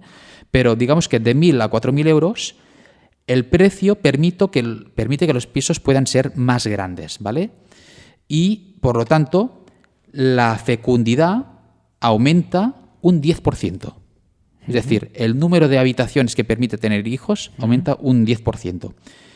Eso de 1.000 a 4.000 euros. Por ejemplo, a partir de 4.000 euros, el número de habitaciones y, por tanto, de hijos vuelve a decaer, porque ya es un precio inasumible, ¿vale? Pero el rango bueno, entre comillas, sería entre 1.000, que es poco, y 4.000, que quizás es demasiado, pero ese es el rango en que puedes crear una familia. Que puedes crear una familia, ¿vale? Pero dentro de ese rango, de los 2.500 euros metro cuadrado a los 4.000, es verdad que sigue creciendo hasta llegar hasta el 10%, pero de forma desacelerada. Es decir, que a partir de los 2.500 euros ya a la gente le cuesta tomar la decisión de comprar un piso con una habitación más. Lo sigue haciendo, pero de forma desacelerada, ¿vale? Y luego, de 4.000 a 7.750 euros, la tasa de hijos por mujer vuelve a decrecer un 9%, ¿vale? ¿Por qué? Porque es tan caro que el importe hace que los pisos sean más pequeños, por lo tanto, volvemos atrás, no me puedo permitir. Típico ático de no sé Sí, qué. O de soltero, pero con pasta, ¿vale? Y luego ya hay otro rango que se escapa de nuestra concepción seguramente, que desde los 7.750 a los 13.000 euros el metro cuadrado vuelve a crecer, Sí. pero porque esto ya está al alcance de los súper ricos. los ¿vale? Borjamaris Entonces, que tienen hijos, exacto. ¿no? Y A los Julios ento- Iglesias de turno. Exacto, con lo cual la gráfica que saldría es una gráfica sinusoidal, pero irregular, ¿vale? Pero es muy interesante ver cómo, en función del tramo en el que te mueves, pues fomentas o no fomentas que la gente pueda formar una familia. ¿Y esto qué significa? Que urbanísticamente deberíamos fomentar o deberíamos ofertar suficientes viviendas para movernos en el rango de los 1.000 a los 4.000 euros, que es lo que la gente todavía se puede permitir, ¿vale? Insisto, 1.000 es muy poco, 4.000 ya está en el límite, Bueno, ¿vale? por una media de 2.000. Pero bueno, 4.000 es, de hecho es lo que cuestan los pisos en Barcelona. Un piso de 100 metros cuadrados Sí, vale 2.000 y vale, pico. sí, 4.000 euros serían Sí, 400.000, puede ¿vale? ser, sí. De hecho, la media de pisos en venta en Barcelona, el precio está actualmente, estos sí que son datos del año 2024, porque los anteriores son de Idealista 2022, ¿vale? Estas estadísticas que te he dicho, pero hoy en día, el precio medio de Barcelona es de 460.000 euros. Comprar un piso en Barcelona. De 100 metros cuadrados, digamos. O Bueno, de precio medio, Bueno. ¿vale? Si lo haces a 100 metros cuadrados, pues te saldría 4.600 euros el metro cuadrado, ¿vale? Es verdad que habrá casas en zonas muy buenas de Barcelona que a lo mejor distorsionan esta media, ¿vale? Pero también habrán Otras zonas de más- Barcelona más que caras, estás sí. por debajo, ¿no? Exacto. Y estos datos de establecer una relación discutible, si quieres, entre precio metro cuadrado vivienda y natalidad, sería más acertado todavía hacerlo no por metro cuadrado, sino por precio habitación, ¿vale? Y deduces que el precio de una habitación de 0 a 50.000 euros por habitación, claro, aquí cuando hablamos de habitación me estoy refiriendo que Dividir los metros. dividir ¿no? los metros En el número en de el número, viviendas, con lo cual de el habitaciones. espacio de la cocina, el espacio del comedor, lo estoy repercutiendo también en el precio de una habitación, ¿vale? Pues de 0 a 50.000 euros, la tasa de fecundidad femenina crece un 22,5%, de 50.000 a 250.000 euros la habitación, que esto existe, ¿eh? La tasa de fecundidad femenina decrece un 17,5%, y bueno, y me paro aquí, a partir de 250.000 la tasa femenina vuelve a crecer 43%, Bueno, porque ya son otras porque rentas. son otras ligas, ¿vale? Pero bueno, Pasa que yo creo que te has dejado, voy a ser crítico, un factor que para mí es importante porque es lo que por lo menos yo veo en el día a día, y es que hay viviendas muy pequeñas donde vive mucha gente. Es decir, a lo mejor hay 2 habitaciones y viven 5 personas. Es decir, son estas familias que tienen bajos ingresos, pero tienen mucha natalidad. Seguramente porque no tienen una educación, digamos, familiar. Entonces, en una habitación duermen 3. yo asumo, y es verdad que esto puede estar un poco sesgado, asumo que una habitación, un hijo. Evidentemente tú en una habitación puedes poner literas, ¿vale? claro. Y dormir 3. Pero Hay una parte de la población con bajos recursos y sin planificación familiar sí, que está viviendo. Y yo Sí. creo que cada vez es más. sí, seguramente. Porque hay más efecto migratorio, porque la gente cada vez tiene menos dinero y incluso te diría que la gente tiene menos educación cada vez, ¿eh? Y entonces la consecuencia de todo esto es incomprensiblemente tener hijos. Sí. Y eso no sé cómo en el puede ser, pero algoritmo, fíjate ¿eh? que entonces esta gente seguramente estaría en el rango que he dicho al principio de los 0 a los 1.000 euros. Es decir, condiciones seguramente insalubres o, bueno, no sé cómo decirlos, que no cumplen con los criterios de habitabilidad, ¿vale? Que esto existe. Y aparte, otra cosa que no he dicho, o lo he dicho al principio, lo he insinuado, Esto solo es una parte del análisis, pero evidentemente que una persona, o sea, que haya más o menos natalidad, no solo depende del precio de la vivienda, hay muchos más factores, ¿vale? Depende de tu salud, del trabajo, de tus ingresos, etcétera, etcétera, ¿no? Del modelo familiar que también arrastras de tus padres, o sea, hay muchos factores, de la cultura, de la formación. Entonces yo me he centrado solo estadísticamente, coger datos del portal, en ese caso Idealista, y ponerlo en un gráfico, y ha salido esta gráfica más o menos sinoidal que, bueno, me ha parecido interesante, ¿vale? Y termino porque este ejercicio se puede hacer también con, relacionando el número de hijos en función de cuánto sube el Euribor de una hipoteca, ¿no? Y entonces llegas a la conclusión de que cada vez que aumenta un punto el precio del Euribor, estamos hablando de hipotecas de tipo variable, ¿vale? Se incrementa en 2.371 euros el coste medio anual de esa hipoteca, por solo aumentar un punto. Lo que al término del periodo hipotecario, al cabo de unos años, cuando has pagado la hipoteca, esto te ha supuesto un sobrecoste de 71.000 euros. Es decir, la diferencia entre tener una habitación más o no. O sea, que dices, pues no vamos a tener un hijo. Si nos suben el Euribor, claro, a lo mejor resulta que significa tener un hijo. Un punto es pagar 71.000 euros de más, que es permitir o no esa habitación. Eso sobre la base de una hipoteca de 350.000 euros a 30 años con un diferencial de 0,65, ¿vale? Y comparando un Euribor de 2,53 a 3,53. Ese es el cambio de un punto, ¿vale? Con lo cual, todo... Es que a mí este tema, el tema de la natalidad y la demografía, tú sabes que a mí me obsesiona, ¿vale? Me parece fascinante entender por qué hay más o menos población en el mundo. Y esto solo es una parte del análisis. Arquitectónica y discutible, sí. Y hay otros factores que no son arquitectónicos que a lo mejor hasta influyen más. Pues para reflexionar, Tony, para reflexionar. Muy bien, me ha gustado mucho. Bueno, pues te voy a presentar otro tema que va muy ligado a lo tuyo, y así hoy, pues mira, yo creo que el tema del crecimiento de la ciudad, etcétera, tendrá algo de sentido. Voy a ligarlo con lo tuyo antes de presentar lo mío, porque tú te acuerdas que en la carrera estudiábamos aquellas ciudades futuristas, bueno, ciudades de nueva planta, ¿no? Sí, de nueva planta, exacto. Pero había un factor para mí que unía todas estas ideas de nuevas ciudades, que era qué capacidad tienen. Ciudad para 100.000 personas, ciudad para 1 millón de personas, ciudad para no sé qué, ¿no? Vale. Y eso estaba como muy tipificado, ¿no? De hecho, el Eixample de Cerdà, en origen, no estaba tan, digamos, tan densificado, tan construido, ¿no? Sino que las islas tenían en las manzanas tenían una zona interior que se abría a la ciudad, pero claro, al final se cerró todo, ¿no? Y esa ciudad era para no sé cuántas personas, ¿no? Claro, uno de los temas que tú tratas, o que tratabas antes, era, bueno, a lo mejor tenemos que crecer en altura, ¿no?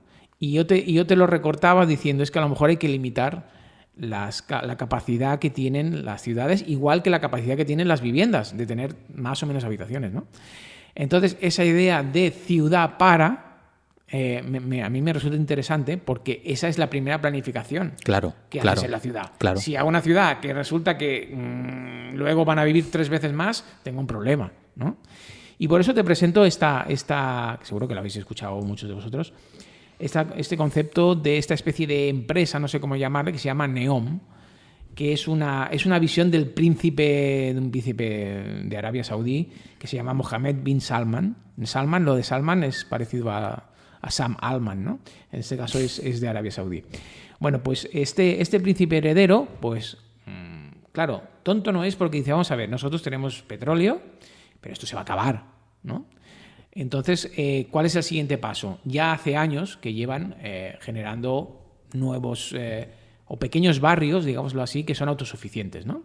Con energías renovables, etcétera. Pero claro, el paso de ir más allá es, bueno, vamos a crear ciudades que sean sostenibles por ellas mismas, que no necesites ir a buscar productos fuera, ni tengas que moverte o desplazarte para otra ciudad, etcétera, ¿no? En ellas mismas lo tienen todo. Esto es bastante utópico, aunque Neom ya está desarrollando varias de estas ciudades, que seguro que te suena la de... Entonces, ¿Neom es la empresa? ¿O sí, es el...? sí, digámoslo así. No es Vale. una empresa exactamente, sino que es un concepto. ¿Pero es lo mismo que The Line? Bueno, Neom ha desarrollado 4 ciudades con estas características. Vale. Una de ellas es The Line. Ah, vale, vale. En realidad, estas 4 ciudades, hay una de ellas que ya se ha empezado, digamos que está bastante avanzada, que es el octógono, que le llaman, ¿no? De octógono o algo así. De hecho, esta semana hay imágenes en Twitter de una chica que vive en octógono. Vale.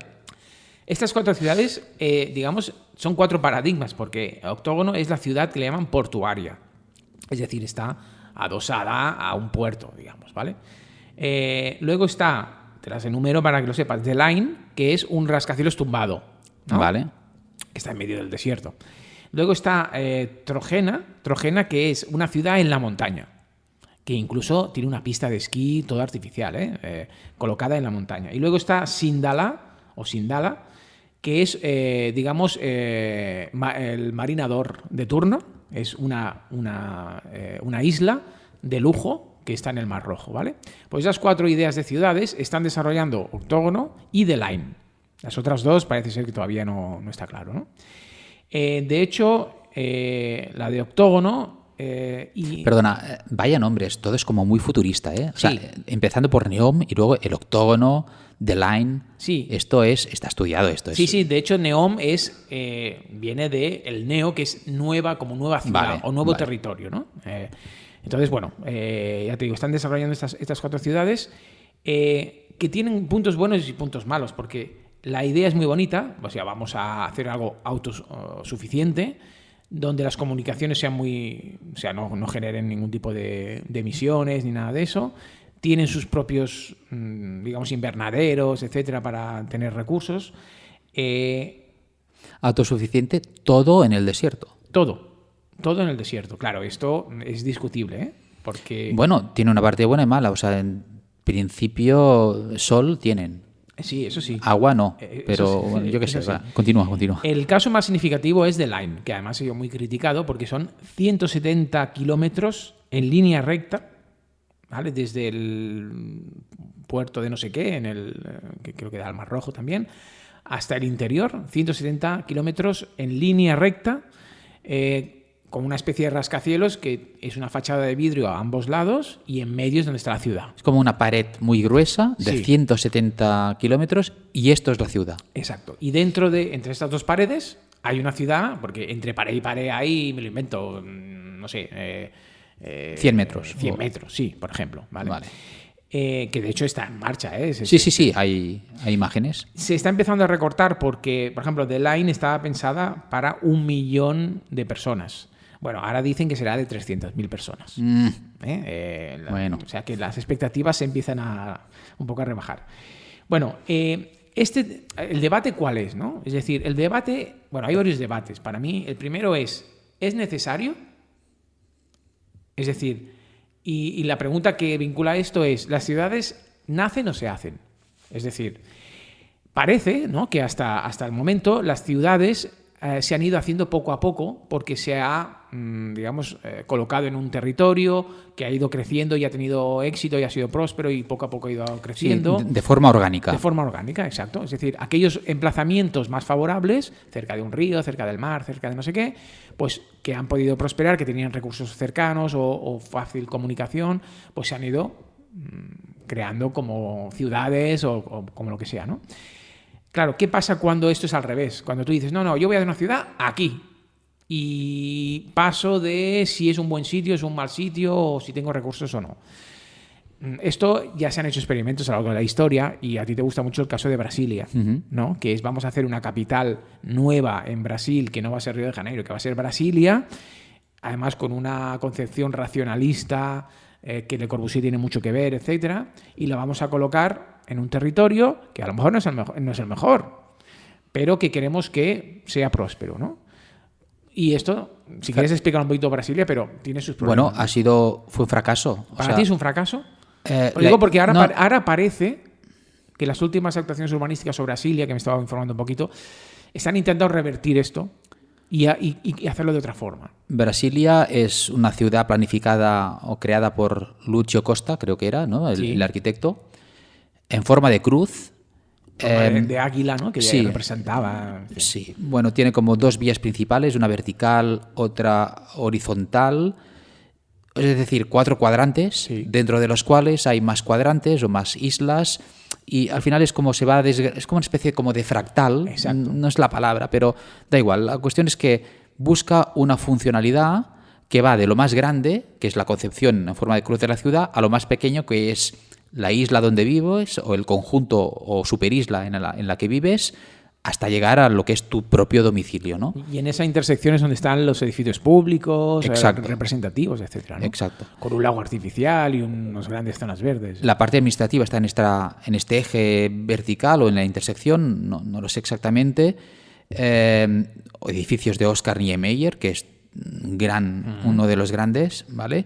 Pero el problema que parece ser que tienen las ciudades de nueva planta, y me parece, ostras, muy, muy interesante de combatir, es que, tú lo has dicho antes, ¿no? Una ciudad tiene un carácter y una personalidad propia en la medida que se va construyendo orgánicamente a lo largo de los años. Exacto. Porque tiene una historia.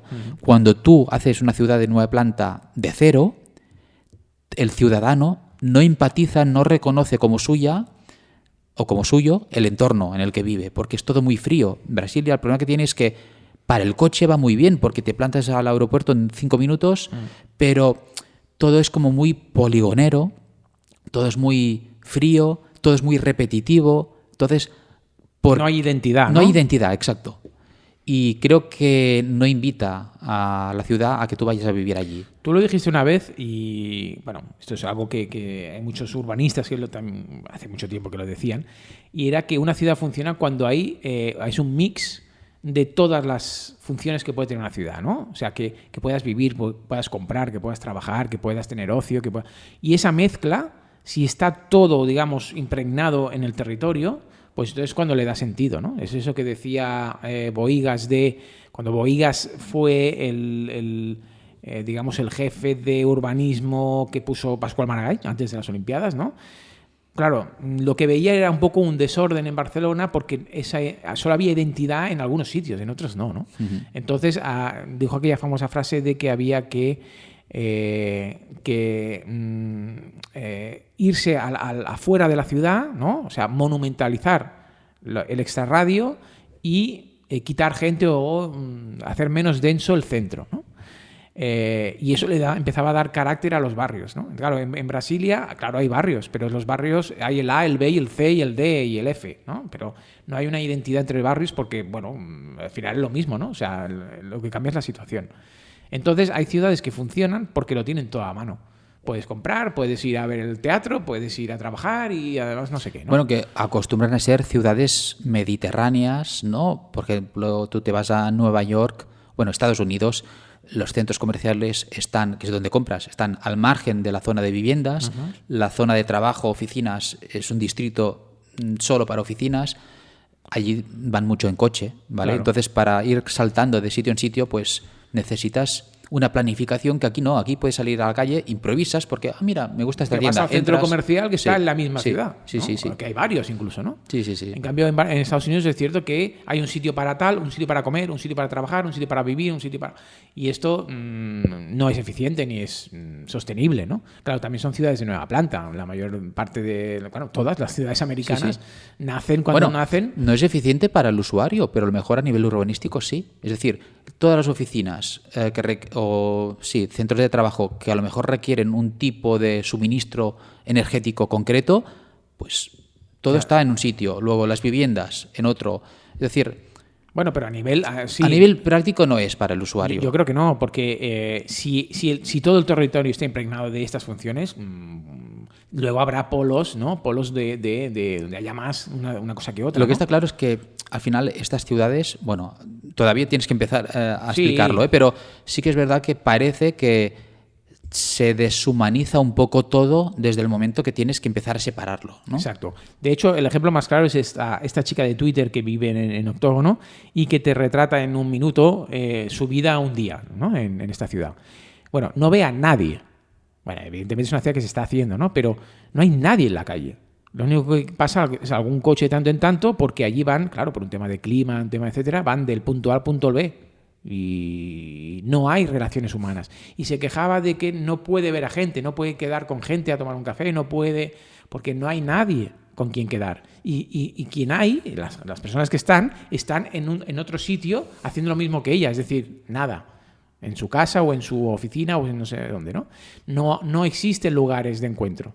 Pero entonces, ¿qué significa esto? ¿Que Octógono se ha planificado para que todo el mundo trabaje y no se salga de su función? ¿O es que simplemente les ha salido mal la jugada? No, lo que pasa es que Octógono está colocado en un sitio que no tiene en cuenta, por ejemplo, el clima. No se puede salir a la calle. Te mueres de calor. Entonces, tienes que ir a lugares que están climatizados, ¿no? Cuando la ciudad crezca habrá más gente y se generarán, supongo, estos lugares de encuentro, ¿no? Pero ya estás forzando a la máquina. Es decir, y además solo podrán vivir una determinada gente, porque si tú vienes de una cultura X, irte a vivir así, pues seguramente te vas de ahí, ¿no? Es decir, yo no quieres vivir así, yo quiero salir a la calle o quiero lo que sea, ¿no? Entonces, está como hecho un poco, también es esta concepción un poco saudí, de yo me muevo en coche para todo y me voy de un sitio al otro y allí me encuentro con no sé quién. Pero fíjate, se ha pensado en la ciudad y no en las personas. Exacto. Es que... Sí, será sostenible, a lo mejor te pasa un hiperloop que te comunica todo, lo que tú quieras. Pero al final tienes que ir de un sitio al otro. No disfrutas de la ciudad, no es tuya la ciudad. Tú tienes solo el lugar, el espacio, ¿no? Y esto pasa en The Line todavía más, porque es una línea recta, ¿eh? Hostia, seguimos tropezando con los mismos problemas. Es decir, cada vez... A ver, está bien que se intenten cosas, ¿eh? Yo no sé si esto hasta cierto punto es marketing de Arabia Saudí, pero a la hora de entender cuál es la problemática real que la arquitectura hoy en día debería solucionar, entre muchas otras, al final se trata de humanizarnos. Y es que vamos por el camino contrario. Exacto. De hecho, os recomiendo, hay un español que es periodista, que ha ido a ver ciudades estas saudíes y tiene un blog, no recuerdo el nombre, ya os lo buscaré, que retrata un poquito lo que ve, ¿no? Y la primera impresión es, llego a tal sitio y no hay nada, no hay nadie. Solo hay unas excavadoras allí que están empezando a hacer tal cosa, pero digamos que es como estar en el desierto.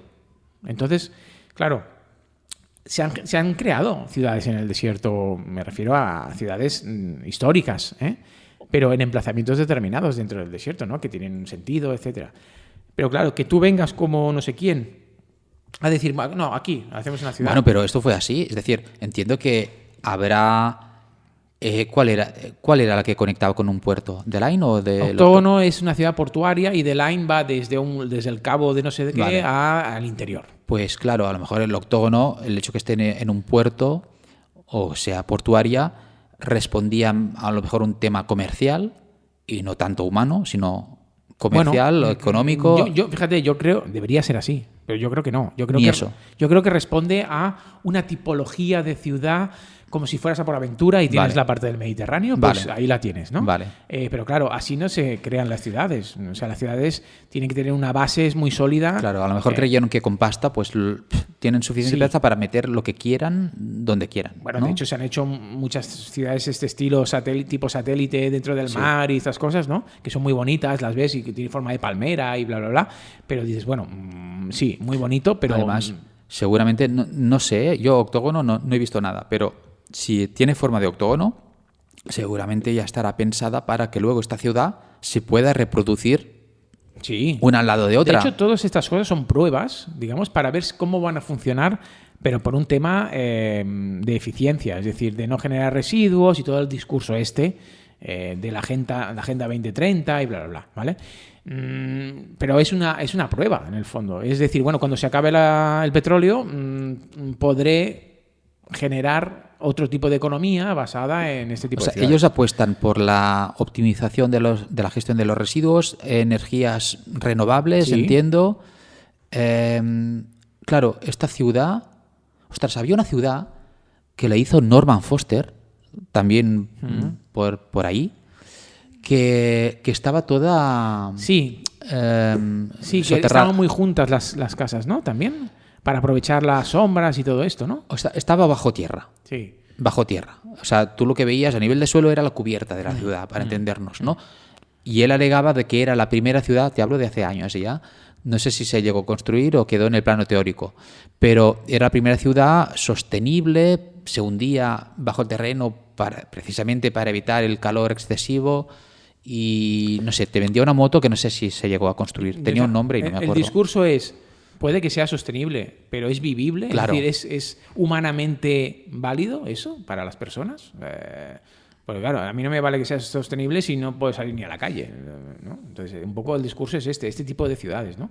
Si recuerdas, y esto viene a colación de The Line, ¿no? ¿Tú te acuerdas de la ciudad lineal Sí. de Arturo Soria, ¿vale? Que ya era un experimento que se hizo ya en el siglo XIX, ¿vale?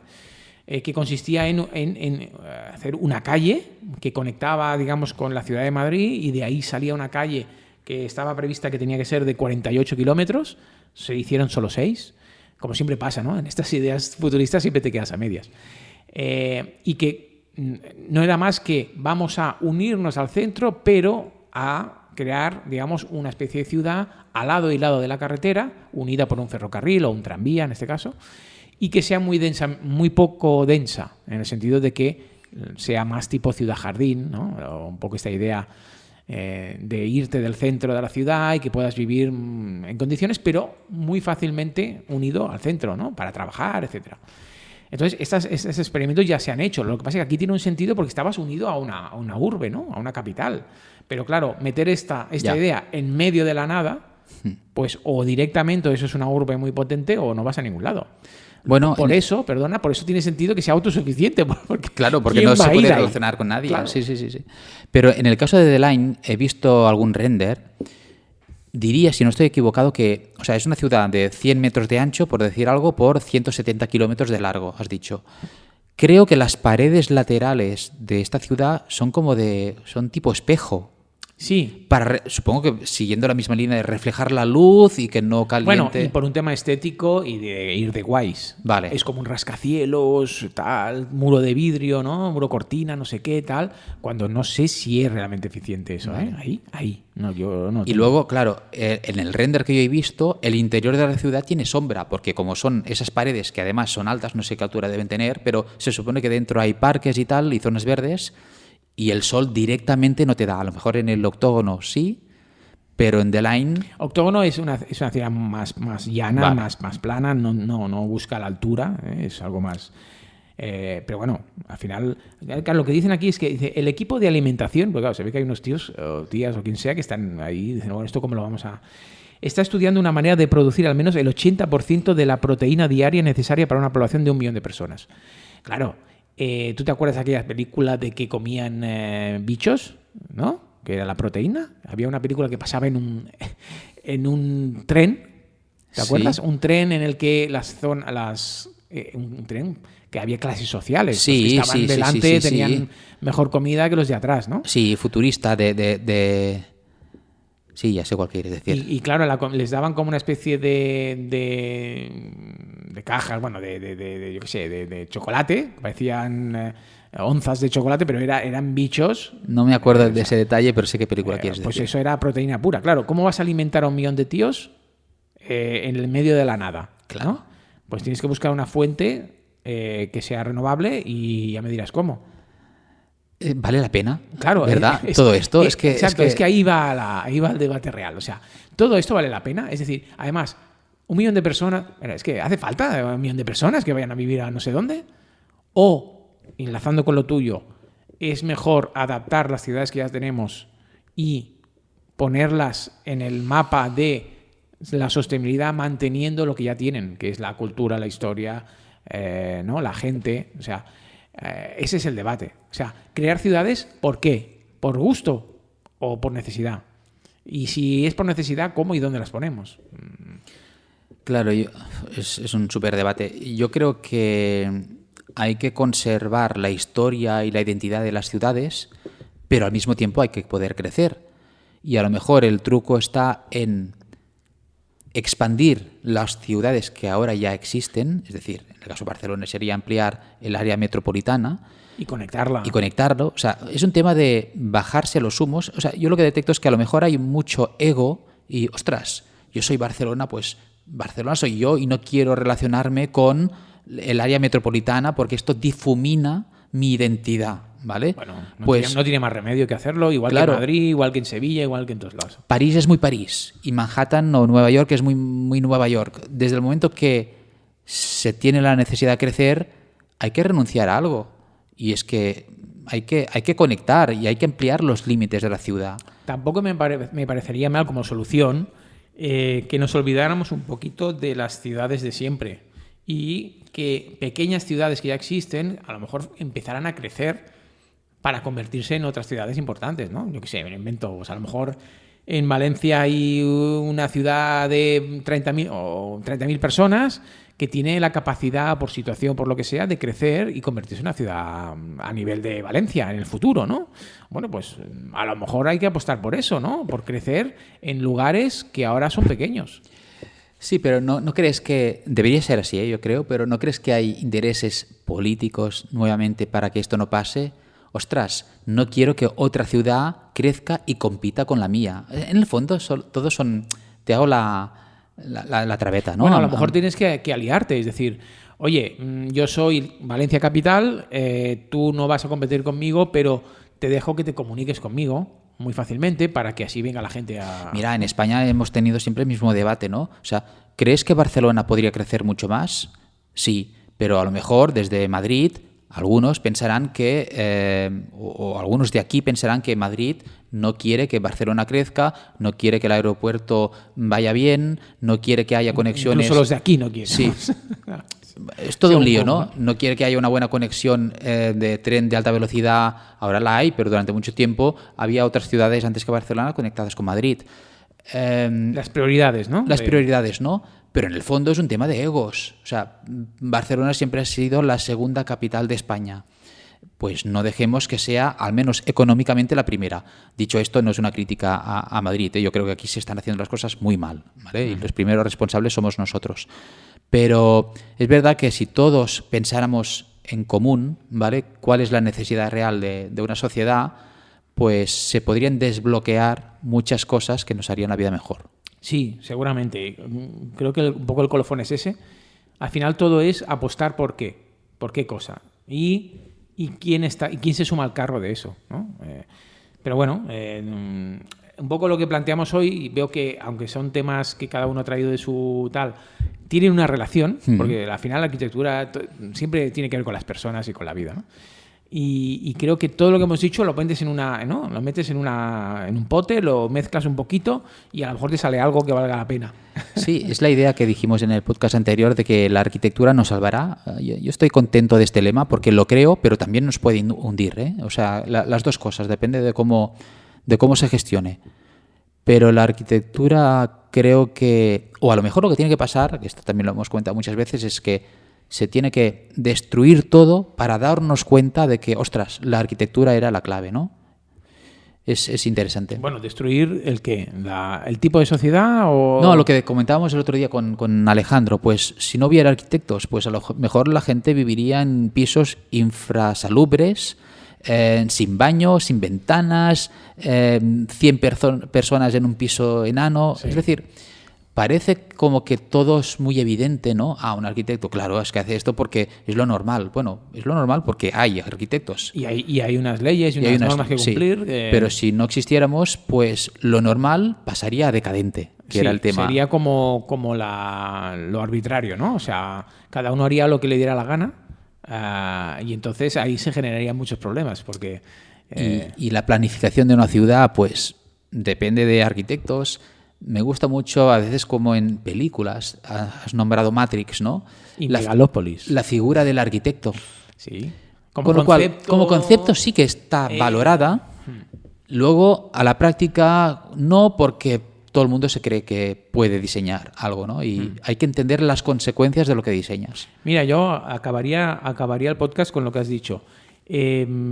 Valorar la importancia que tiene el diseño en todas sus facetas, no solo arquitectónica, en todas las facetas. Respetarlo y darle el valor que tiene, porque lo estamos, digamos, superponiendo a una serie de historias que tienen que ver con inteligencias artificiales, como si todo eso fuera a diseñar, ¿no? Y diseñar es un proceso intelectual que, igual que hay gente que se dedica a una cosa, hay gente que se dedica a esto. Sí. Por tanto, vamos a respetarlo porque eso es la base de una cultura y de una civilización. Aunque parezca mentira, eso es lo que nos ha llevado a hacer rascacielos y sillas, lo mismo.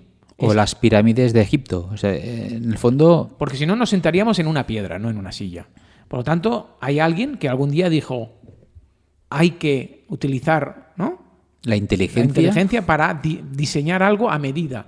Algo para que tenga una funcionalidad, etcétera. Ese concepto tan tonto es lo que nos ha llevado a progresar, ¿no? Y si ahora eso no lo respetamos o lo dejamos en manos de no sé qué, pues vamos a ir para atrás y nos vamos a sentar en una piedra al final. Y vamos a decir que la piedra es maravillosa y que tiene que estar en un museo. Puede ser que, pregunta que te hago, como antes había problemas y necesidad de solucionar cosas, pues la gente pensaba, y ahora que está todo cubierto, las necesidades básicas parece que están cubiertas, pues nos hemos relajado como sociedad y vamos para atrás porque no tenemos esa necesidad. A lo mejor lo que habría que pensar es que ahora las necesidades siguen existiendo, pero son otras. Sí, es que yo creo que siempre hay necesidades. Sí. Siempre. Y no hemos agotado nada. Lo que pasa es que lo que hemos hecho es adormecernos, es decir, confiar en que no sé qué ya lo hará, o que tal cosa solucionará el problema, o que el Estado nos va a salvar, o que no sé quién nos va a tal, o que el fútbol nos va a... Mira, una de las cosas, me voy del debate, pero una de las cosas que me preocupa de la inteligencia artificial, y a mí me gusta la tecnología, pero me preocupa que la inteligencia artificial establezca el marco máximo de pensamiento humano. Porque entonces ya nos relajamos todos, nos adormecemos, como dices tú, y ya no fomentamos el ir a más, pensar una solución mejor, porque el tope inquebrantable va a ser la inteligencia artificial. Exacto. Pues esto no nos hace más listos, nos limita. Mira, te pongo un ejemplo de lo que acabas de decir que es muy interesante. A mí me gusta mucho, hago cositas pequeñas de programación, que yo sé muy poquito, pero claro, el ChatGPT me ayuda muchísimo. Entonces, yo a veces le pido cosas a ChatGPT, pero claro, como yo hay cosas que no sé hacer, me pienso que el límite es lo que me diga ChatGPT. Claro, si ChatGPT no me da la respuesta después de no sé cuántos intentos, es que parece que no puede hacer eso. Pero claro, por otro lado pienso, evidentemente que puede ser. Lo que pasa es que necesitas los conocimientos o el entender cómo se hace, ¿no? Y ChatGPT no te lo da porque o no ha entendido la pregunta o porque te da un resultado que es erróneo o lo que sea.